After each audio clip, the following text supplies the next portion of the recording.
आज बात करेंगे problem soil and there management. ठीक है, प्रॉब्लम सॉइल जो मिट्टी खेती के लिए अनफिट है उसे हम प्रॉब्लम सॉइल कहते हैं। तो इसके बारे में हम बात करेंगे। बेसिकली हमारा जो संदर्भ है प्रॉब्लम सॉइल को बात करने का वो एग्रीकल्चर का पॉइंट ऑफ व्यू रहेगा। आज हम बात करने वाले हैं इस प्रॉब्लम सॉइल में साल्ट अफेक्टेड सॉइल क्या है उसके बारे में बात करेंगे। उसके अंडर पे सलाइन सॉइल क्या होते हैं, फिर उसके इफेक्ट क्या होता है, मैनेजमेंट कैसे करेंगे सलाइन सॉइल का।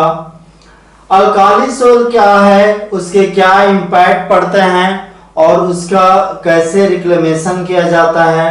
और फिर तीसरे नंबर में सलाइन अल्काली सॉइल क्या है, जो दोनों का फीचर रखता है, वो सलाइन सॉइल का भी और अल्काली सॉइल का। फिर फिजिकल सॉइल प्रॉब्लम के बारे में बात करेंगे, जैसे कि मिट्टी का हार्ड हो जाना, क्रस्ट बनना, पपड़ी बनना और मिट्टी का पफी टाइप का हो जाना। उसके बाद बात करेंगे एसिड सॉइल का, उसके काजेज या सोर्स क्या हैं, एसिड सॉइल का क्या इफेक्ट पड़ता है और कैसे मैनेज करें। तो हम जानते हैं मैनेज करने के लिए लाइम उपयोग करते हैं, तो लाइमिंग के बारे में भी पढ़ेंगे यहाँ पे। और अल्काली सॉइल को ठीक करने के लिए जिप्सम का उपयोग करते हैं, तो जिप्सम एप्लीकेशन के बारे में बात करेंगे। आगे यहाँ पे है एसिड सल्फेट सॉइल। तो एसिड सल्फेट सॉइल है उसके बारे में बात करेंगे, जो एक तरह से कहना चाहिए स्ट्रांगली एसिडिक नेचर का होता है। 3 से 4 पीएच होता है, काफी कम होता है, वो एसिड सल्फेट सॉइल होता है। तो उसके बारे में हम डिटेल से पढ़ेंगे। तो चलिए आइए चर्चा स्टार्ट करते हैं। चर्चा करते हैं आगे। इसी जैसे मैंने बताया था कि जो साल्ट अफेक्टेड सॉइल है, आप पिक्चर में भी देख सकते हैं कि साल्ट का किस तरह से भरमार है। साल्ट अफेक्टेड सॉइल है वो एक सलाइन सॉइल होता है, जो बेसिकली कैल्शियम और मैग्नीशियम के जो साल्ट हैं वो भरे होते हैं। कैल्शियम का या तो कैल्शियम क्लोराइड या कैल्शियम सल्फेट या मैग्नीशियम का साल्ट, या तो मैग्नीशियम का क्लोराइड या मैग्नीशियम का सल्फेट। ये 4 तरह के जो साल्ट हैं, calcium sulphate, magnesium sulphate, calcium chloride या मैग्नीशियम क्लोराइड, ये ज्यादा होने की वजह से सलाइन सॉइल बनते हैं। इस सलाइन सॉइल में सोडियम कम होता है, sodium is less than the 50%। ठीक है, जबकि अल्काली सॉइल, इसे और भी क्या नाम देते हैं, सोडिक सॉइल कहते हैं। यहां पे 50% से ज्यादा सोडियम होता है। ठीक है, यहां पे सोडियम के जो कार्बोनेट हैं और सोडियम के बाइकार्बोनेट हैं, ये ज्यादा देखने को मिलते हैं। ठीक है, इसके अतिरिक्त यदि आप सलाइन अल्कालिन सॉइल कहेंगे तो दोनों का फीचर मिलता है। तो इसके बारे में हम डिटेल से देखेंगे। आइए आगे बढ़ते हैं इस पे चर्चा में।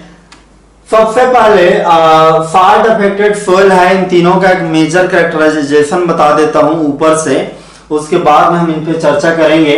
जो साल्ट अफेक्टेड सॉइल है, तो ये साल्ट अफेक्टेड सॉइल यदि हम मोटे मोटे देखा जाए तो ये 3 तरीके के, जैसे हमने बताया था, सलाइन सॉइल, अल्काली सॉइल और सलाइन अल्काली सॉइल। यहाँ पे जो सलाइन सॉइल है, जो मिट्टी सलाइन सॉइल है, जैसे आपने एक सैंपल ले लिया किसी जगह से, 100 ग्राम मिट्टी ले लिया, आप जानना चाहते हैं कि वहां की मिट्टी सलाइन अल्काली है या सलाइन अल्काली है। याद रखना सलाइन को ही सोडिक भी कहते हैं, तो डोंट गेट कंफ्यूज। ओके, इसी को ही कहते हैं। पहले आप मिट्टी को 3 पैरामीटर में चेक करते हैं। एक तो चेक करेंगे उसका ईसी। ठीक है, ईसी का मतलब होता है इलेक्ट्रिकल कंडक्टिविटी। तो इलेक्ट्रिकल कंडक्टिविटी चेक करते हैं, मशीन आता है इसी चेक करने के लिए। और यूनिट को भी ध्यान रखिए, इसका यूनिट होता है डेसी साइमन पर मीटर। साइमन नाम की व्यक्ति ने दिया, इसलिए डेसी साइमन पर मीटर है। और इसका दूसरा मिट्टी का साल्ट सैलिनिटी चेक करने के लिए यूज करते हैं, वो है ESP, एक्सचेंजेबल सोडियम परसेंटेज। यानी कि जो एक्सचेंजेबल सोडियम है उसका कितना परसेंट है मिट्टी में, वो चेक करते हैं। कई बार ये ना चेक करने के बजाय में इसके जगह में किसका उपयोग कर देते हैं, सार का, सोडियम एब्जॉर्प्शन रेशियो का यूज कर देते हैं। और ये तीसरा है, ये दोनों में से किसी एक का भी चल जाएगा, और तीसरा है पीएच। यदि आप 3 चेक करते हैं और 3 का डाटा मिलता है तो मिट्टी का आप बता सकते हैं कि वो सलाइन सोल है, अल्काली सोल है, या सोडिक सोल है, या सलाइन अल्काली है, ये कैरेक्टर मिल जाता है। ठीक है, तो पहले क्या चेक करते हैं कि मिट्टी का जो भी आप जैसे 100 ग्राम मिट्टी यहाँ पे लिए, ये आपका मिट्टी है, इस मिट्टी का सबसे पहले इसी चेक करेंगे। इसी यदि मोर देन 4 आया, ये क्राइटेरिया बनता है, मोर देन 4 डेसिसाइमन पर मीटर आया तो मिट्टी कौन सी है, वो मिट्टी है सलाइन सोइल। तो इसके लिए ये याद रखना, जब 4 से ज्यादा 4 से ज्यादा इसी आया तो मिट्टी सलाइन सोइल है। ठीक है, और जब आ जाता है तो ये तय हो जाता है कि उसका जब वो ये 4 से ज्यादा है तो ये लगभग तय हो जाता है कि ये जो उसका ESP होगा वो कम होगा और pH भी कम होगा। अब दूसरा है उसी मिट्टी को इसी चेक करने के बाद में अब उसका एक्सचेंजेबल सोडियम परसेंटेज चेक किए। तरीका बताएंगे कैसे चेक करते हैं। एक्सचेंजेबल सोडियम परसेंटेज चेक किए और वो आया मोर देन 15 से ज्यादा आता है, तब उसे क्या कहते हैं, उसे कहेंगे सोडिक या अल्काली सोल। और जब वो सोडिक या अल्काली सोल होता है, ESP ज्यादा होता है, तो ये फिक्स है कि ये भी जो है ज्यादा होगा। तो सलाइन सोल का EC ज्यादा होता है, सोडिक सोल का ESP या pH, या सार में भी क्या है तो सार भी मोर देन 13 आएगा। तो ये याद रखना कि अल्काली सोल के लिए ESP और pH ज्यादा होते हैं, सलाइन सोल के लिए EC ज्यादा होता है। इतना याद रखते हैं तो ये चार्ट से आंसर आपको मिल जाएगा। सलाइन में सलाइन है तो EC ज्यादा होगा, अल्काली है तो ESP ज्यादा होगा, ये पैरामीटर है। और जब ये इतने डाटा को याद रखते हैं तो आप इससे बाकी को आप फ्लो कर दीजिए। सबसे पहले आप दिए, जैसे मैं इसको बिना देखे बनाता हूं, देखिए पहले सलाइन लिख लिए, फिर अल्काली लिख लिए, और उसके बाद में सलाइन अल्काली लिख लिए। तो इसी के लिए पहले करते हैं 4 डेसिसाइमन है, 4 है और ये 4 है। और ESP के लिए चलिए करते हैं 15 है, या इसके लिए सार के लिए करते हैं 13। और pH के लिए क्या करते हैं 8.5 का और 8.5 का। तो ये हमने बनाया। ठीक है, इसके बाद में हम जानते हैं कि सलाइन का ये 4 से ज्यादा होता है, अल्काली का ये ज्यादा होता है, ये ज्यादा होता है, ये ज्यादा होता है, और सलाइन का ये ज्यादा होगा, ये ज्यादा होगा। इससे ये वाला चीजें भरने के बाद में आपको क्लैरिटी हो जाएगी।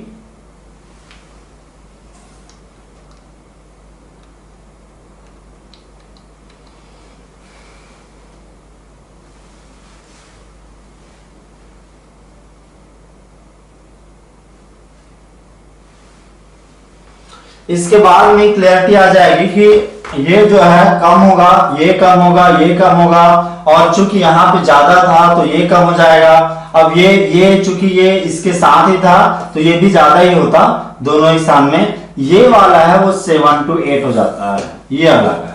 तो इस तरह से याद कर सकते हैं। आपको मेजर याद करना पड़ता है, ये वाला पॉइंट और ये वाला पॉइंट, इन तीनों को 4 को याद करने से आपका ये वाला चार्ट आ जाता है। सलाइन सोइल EC ज्यादा, सोडिक सोइल या अल्काली सोइल ESP सार और pH ज्यादा, बस इतना ही याद रखना है, फिर ये चार्ट याद आ जाता है। तो इसके लिए जो मेजर हमने पैरामीटर जो यूज किया वो कौन कौन सा था, एक EC था, दूसरा ESP था और तीसरा pH था। इनके बारे में एक एक करके हम देखेंगे भी। उसके पहले मैं आगे बढ़ता हूं पहले चर्चा पे।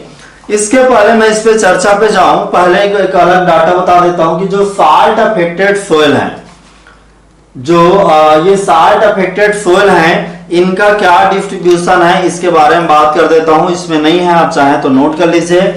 Distribution of salt affected soil, distribution, ठीक है, कहां पे इंडिया के किस किस हिस्से में कितना कितना साल्ट अफेक्टेड सोइल है उसके बारे में। तो लगभग यदि हम पूरे संसार भर की बात करें तो 800 मिलियन हेक्टेयर, कितना 800 मिलियन हेक्टेयर जो एरिया है, इतने में साल्ट अफेक्टेड सोइल फैला हुआ है। ये एफएओ का डाटा है। यदि इंडिया में हम बात करते हैं तो इंडिया में लगभग साल्ट अफेक्टेड जो सोइल है उसके अंतर्गत कितना है, 6.74 मिलियन हेक्टेयर एरिया है। 74 ये साल्ट अफेक्टेड सोइल है। इस 6.74 मिलियन हेक्टेयर जो लैंड है इसका लगभग 3.78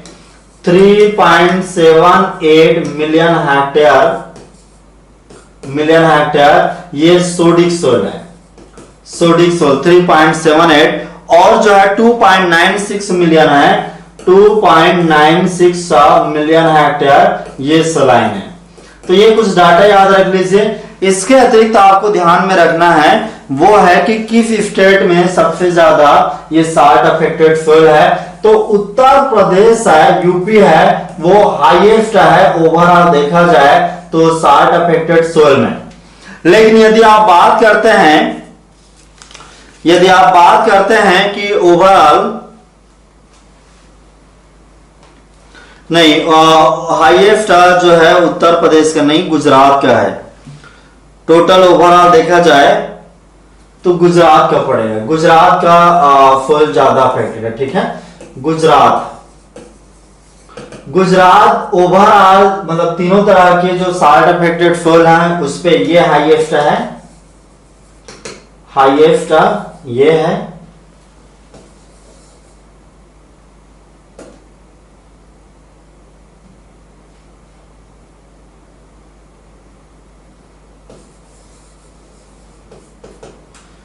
ओके, गुजरात है वो हाईएस्ट है। दूसरी बात है इसमें एक और आपको डाटा ध्यान में रखे, सेकंड लार्जेस्ट में यूपी होगा। ओके, एक बात और याद रखे कि यदि हम तीन तरह से सोइल कहते हैं तो सलाइन सोइल सबसे ज्यादा गुजरात में है। Saline soil highest, note down कर लीजिए आप। और जो उत्तर प्रदेश है यहां पे सोडिक सोइल ज्यादा है, सोडियम वाला प्रॉब्लम, सोडिक सोइल हाईएस्ट है। यही दोनों स्टेट आता है। अब तीसरा जो पॉइंट है वो है कोस्टल सलाइन सोइल। तो कोस्टल सलाइन सोइल ही फिर गुजरात में आगे ज्यादा है। कोस्टल सलाइन सोइल तट वाले एरिया में ये यहीं पे ज्यादा है। तो ये 4-5 जो डाटा है इसको याद रख लीजिए। ओके, आगे हम बढ़ते हैं कि जो साल्ट है वो किस तरह से डेवलप होते हैं। सलाइन सोइल या साल्ट अफेक्टेड सोइल, उनके सोर्स क्या है।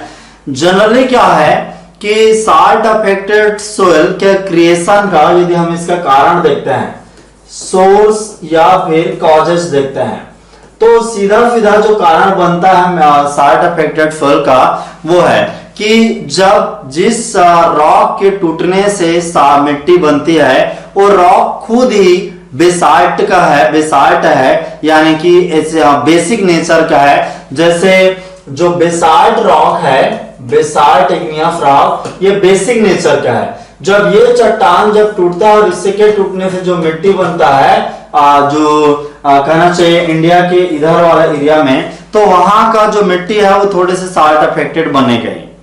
दूसरा यह है कि समुद्र का पानी काफी सलाइन होता है, यहाँ पे कई तरह के साल्ट होते हैं। तो इसका एरिया वाला जो होता है इस तरह का बॉर्डर वाला एरिया, वो भी बेसिकली क्या होता है, सलाइन में डेवलप हो जाता है। इरिगेशन वाटर जब कई बार खराब होता है, वो ऑलरेडी जो है ग्राउंड वाटर है और नीचे में ही पानी सलाइन है, तो भी मिट्टी में जब पड़ता है इरिगेशन के टाइम में तो पर भी सलाइन के रूप में डेवलप हो जाते हैं। कई बार जब कई तरह के ऑर्गेनिक मैटर हैं वो सरफेस सोइल से यहां से लीच डाउन कर जाते हैं, तो यहां पे जब कई बार खाली साल्ट रह जाता है, वो भी एक वजह बनता है। अब एक और बड़ा वजह मैं बताता हूं जो सबसे बड़ा वजह के रूप में देख सकते हैं, वो है